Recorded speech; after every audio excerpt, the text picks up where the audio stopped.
Je bil morda film Moč dotika za vas kot režiserja, snemalca in montažerja izziv? Seveda, pri ustvarjanju filma Moč dotika sem se srečeval s kar nekaj v bistvu vprašanji, na katere sem dobesedno moral sproti z samim procesom nastajanja filma, se tudi mislim na njih iskati rešitve. Predvsem je bilo ta način komunikacije, oziroma na začetku predvsem to, kako me bodo sploh ljudje sprejeli. Kako me bodo sprejeli v svoji sredine, potem način komunikacije, potem med samim procesom montaže, tudi seveda kako v bistvu pravilno pokazati te vsebine ljudem, ki so slišeči, ki vidijo. Ja, kamera je bila zelo dinamična. Ja, seveda. Malo sem se probal tudi, priznam, poigrati. Zato sem v začetni fazi sva imela določene sekvence v filmu, sva puščala predvsem celo brez tona, brez glasbe v ozadju, ker sem hotel v bistvu gledalcem približati njihov svet. Se pravi, kako je to, ko dobesedno ne slišiš, kako je to, ko živiš, kako smo v filmu tudi videli pri enem gospodu, posamezniku, dobesedno kar precej v temi sam. Kaj ste doživljali kot snemalec, ali pa videl kot režiser, ko ste snemali dotike? Ne? Ja. Ker običajno se nas, ko snemamo take kadre, kot nas dotakne. Točno tako. Dotik je nekaj, kar je zelo močno. V bistvu in pri njih je to še posebej poudarjeno. Ta komunikacija je nekaj tako specifičnega in nekaj tako v bistvu tudi lepega. Ok, vizualno tudi zelo lepo izgleda, ne? Ampak ima tako moč, tako neverjetno moč, da te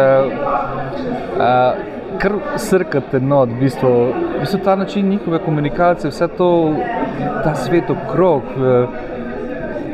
ima svojo...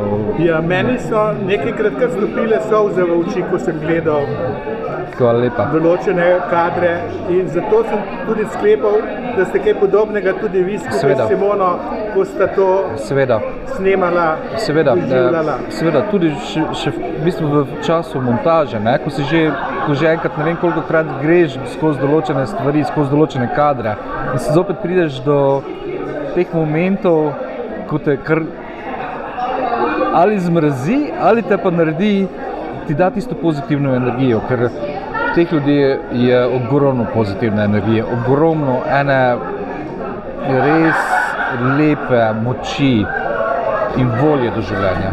In se morda tudi kdaj zamisliš, saj v bistvu sploh ne vemo, kako lepo živimo.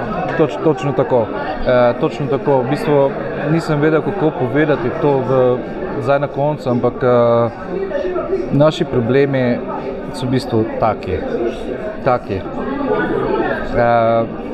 In res globok, moram izreči še enkrat, res globok poklon, ker taka energija, taka pozitivna energija, vse to dobro, kar dajejo,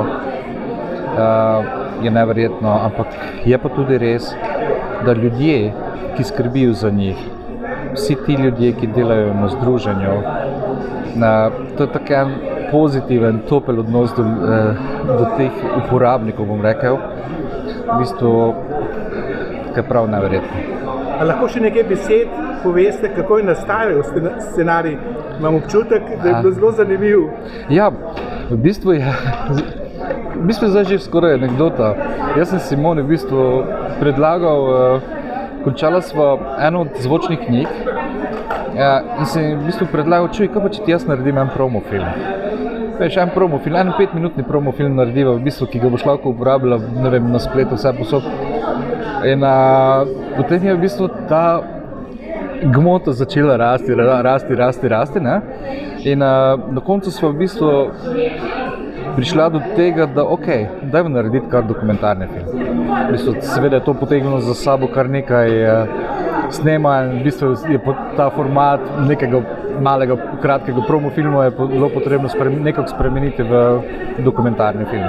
Koliko časa je nastajal ta film? Snemalnih dni ni bilo tako dosti, mislim, da smo bili tam nekje na 10 dneh, nič več. Je pa bilo, povejmo, okrog 200 ur montaže. Hvala lepa za film in pa ta pogovor. In prosim, če se na koncu še predstavite ime, priimek in ostalo. Iskrena hvala vam. Moje ime je Jože Glažar, sem z Murske Sobote.